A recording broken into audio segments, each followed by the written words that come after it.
Boruto chapter 19 is right around the corner, and since we will be getting the sneak peek tomorrow or on the 13th, I think it's best to get this video out of the way as I don't want to be influenced too much by that sneak peek. Also, the chapter is being released on the 19th instead of the 20th this month, but since the 15th and the 16th are both weekends, expect spoilers to most likely come on the 17th, which is about normal for if a chapter was being released on the 20th. This does mean that depending on how in-depth the spoilers are, my chapter review will either come out on the 19th or the 20th, but we will see how that one goes. But if you guys are excited for chapter 19, toss this video a like, and also be sure to subscribe as it helps out the channel tons. Also leave your predictions for chapter 19 in the comments down below, but with that said, let's get into this video.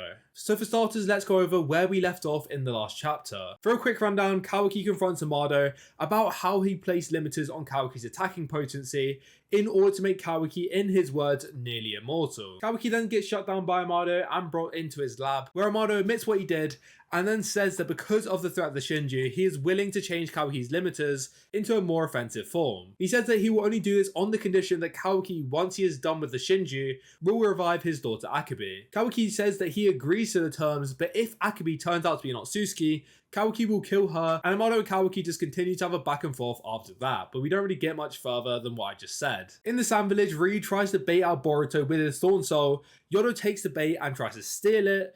Ryu obviously was testing them to see if he could trust them or not, and because Yodo tried to steal his Thorn Soul, he then realized that they weren't his friends. So he then starts controlling the Konohamaru guys with his Iron Sand, trying to get Sarada to attack Yodo, but Arya manages to dispel Ryu's sand using a technique that is still quite unknown. And also Matsuri is beginning to grow suspicious of Konohamaru, although we don't know entirely where that is going to go. So now that we're all caught up, let's go over what I think is going to go down in the next chapter, as well as things which I think probably won't be covered. With the cliffhanger of the chapter being this new technique that Arya has shown, it kind of implies that chapter 19 will primarily go over what that technique actually is, and then moving from that point onwards, we will probably get a full-scale fight with the Shinobi versus Ryu. So going a bit more into this technique and how it's going to help them, Arya calls this a sand sealing blade, and Sarada describes it as dispelling the iron sand around her. Arya says that him and Shinki had created this jutsu to work hand in hand, and he never thought that he would have to use it against him, which kind of confuses me as what he means by this, but at the very least a big plus for these shinobi is that to a degree Ryu's Iron Sand won't be too big of a problem for them. However, I think two things can easily happen with this new technique. One is Ryu targets Arya specifically and either knocks him out or manages to steal his blade or lodestone that is able to dispel the sand, or Arya runs out of chakra from spamming this technique too frequently. But it's safe to say that this technique will be useful in the short term, but it won't be enough on its own to beat Ryu, and I think it will only hold up for about half the chapter. Instead, like I've been saying for a while, all of these techniques just need to keep these shinobi alive whilst they are still stalling until Kawaki can get there, which is why I think this technique will lose its usefulness at some point in this fight in this chapter. Now I would love to say that this will be the chapter where Sarada uses that Mangekyo Sharingan, but with how stingy the writers have been when it comes to letting Sarada use his power, is not something that you can definitely bank on occurring. And if it was to appear, it certainly won't show any abilities, and it'll probably be one of those end of volume cliffhangers. But in terms of how much of the chapter will be focused on this conflict, well, I do at the bare minimum think that 50% of the chapter will be the battle between these two sides. We will get to see how strong Sarada is when she goes all out, we will get to see the true abilities of this dojutsu that Arya is using, we'll get to see the levels and strength of Yodo, and obviously we'll also get to see Mitsuki's true power. And I think the most important takeaway is, what will the situation be like at the end of the chapter? Because I honestly think that by the end of the chapter, Ryu will have the advantage over them, as I think he will be able to bypass the jutsu that Arya is using currently. And once they are on the defensive, that is when you either get Sarada's Mangekyo Sharingan or Kawaki to arrive on the scene. However, it is quite hard to tell which one of these will take place. I think it will most likely be the Mangekyo Sharingan, since if Kawaki shows up, the likelihood is to show you how strong a limitless version of him is, he won't need any assistance from the likes of Sarada's Mangekyo. So in order for us to finally see the true potential of the Mangekyo Sharingan and all of its abilities, it will probably come at the end of the chapter if things start to go south. But I also think that there's a possibility that even if they are put on the defensive, we still don't either see Kawaki arrive or Sarada's Mangekyo Sharingan, but that does mean that it will probably come in the chapter after that. However, that's not guaranteed, and the end of the chapter may actually be whether the shinobi have the advantage over Ryu, and Ryu is the one who has to have a transformation that gives him the edge in that battle. But regardless, I think whichever side is at a disadvantage by the end of the chapter will undergo an awakening to sway the battle in their favour. Moving on though, I don't think we will see Kawaki and Amado whatsoever. And my reasoning behind this is the conversation between them seemed to have ended there. And now Amado is underway of changing the limiters of Kawaki, meaning the next time we will see Kawaki will be in his limitless form, which I am a firm believer will be the ace up the shinobi's sleeve, and subsequently he will show up at the Sand Village to defeat Ryu and Matsuri. But I don't think that will actually happen this chapter, as the side characters need to have their time to show what they are made of, so instead I think we'll probably see that either at the end of chapter 20, or maybe even at the end of chapter 21. So I can honestly say don't expect to see either Kawaki or Amado in this chapter.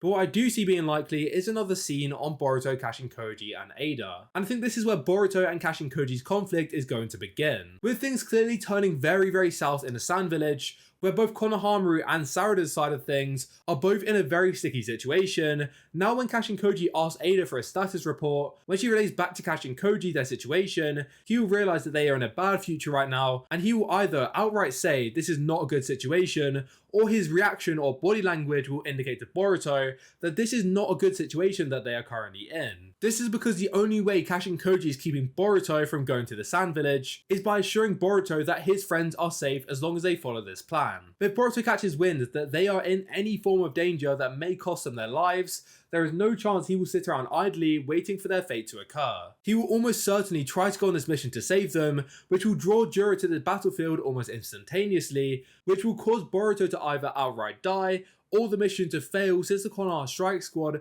are hopeless when it comes to defeating Jura. And hence Kashin Koji has to try and keep Boruto in their hideout away from that mission. But I think as a result of their current situation, some way or another Kashin Koji will let slip that their circumstances has taken a turn for the worst, which will then cause Boruto to be like, I'm going right now to try and save them. But Kashin Koji knows Boruto is extremely important in the future, probably because of the jougan which Boruto has not awakened yet, and hence he will either try to talk Boruto out of this, or he will try and forcefully get Boruto to stay away from harm. Either way, I don't think Boruto will go on this mission, as it would serve as a massive letdown or injustice for these side characters in this moment, since the spotlight is finally not just on Boruto, which I think is a very good thing for the story. But I think having the conflict and battle between Boruto and Kashin Koji is the best way to keep those Boruto fans who can't bear to have him not mentioned every chapter their bit of dopamine while still maintaining the focus on these other shinobi. Meaning I believe there will either be a direct battle or a shouting match between Boruto and Kashin Koji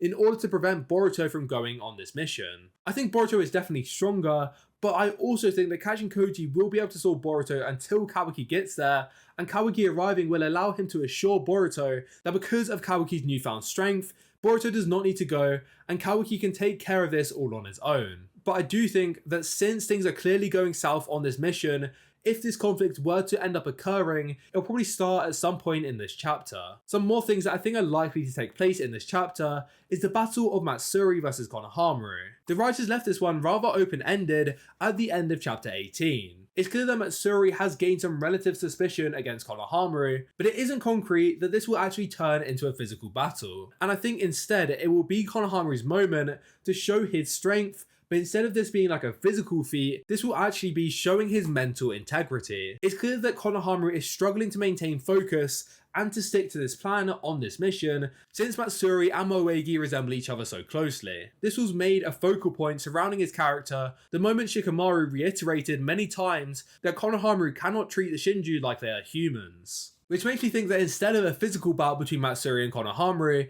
in which he would just end up getting the Gaara treatment very quickly, this battle will actually be how well can Konohamaru overcome that mental wall. And I think the next chapter won't be a battle between Matsuri and Konohamaru, since not only would this be pointless and over too quickly to give Konohamaru a meaningful showing, but it just speaks a lot more about Konohamaru's growth as a shinobi if the story took the route of showing his mental strength. Anyways, let's go over Jura and if he will have any involvement in this chapter. The short answer is probably going to be no. The only way I could possibly see him making an appearance would be if he went directly to the Shinju realm and he was giving us information about the Shinju themselves, which may be relevant to what's going on in the chapter, whether it's about Ryo Matsuri or just how the Shinju function in general. But I highly doubt that he will show up on this mission, since that would just feel very pointless, and everyone would just get wiped out before things can really even get started. It's been written in a way that kind of suggests that Jura won't take interest in this mission unless Boruto or Himawari were to show up. So unless they enter the battlefield this mission, it's safe to assume that neither will Jura. But finally, let's go over a few other characters that may get a showing in this chapter, and I think Damon could be one of them. And if Ada is shown talking to Kashin, Koji and Boruto,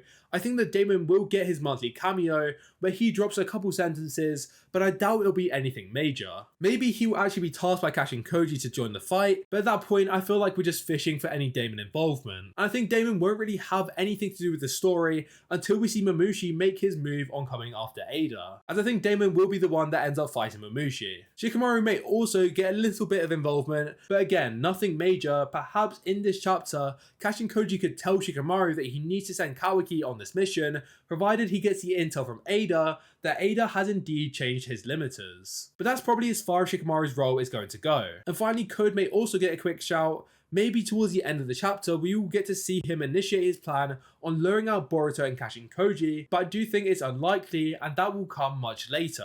Anyways, that is going to be a wrap for this video. Make sure to comment your predictions for chapter 19 in the comments down below, and if you did enjoy them, make sure to smash that like button, just to let me know that you guys are enjoying the content at the moment, and it also helps this video get pushed out to more and more people. Also, be sure to subscribe if you are enjoying my content at the moment, and want to see more in the future. I'll make sure to be the first person to give you all the information about chapter 19 as soon as it is out. So if you want to keep it up to date as quickly as possible, then make sure to turn on notifications so you don't miss when I make those videos. But with that all said, I hope you enjoyed, and I'll see you all in the next one. Goodbye.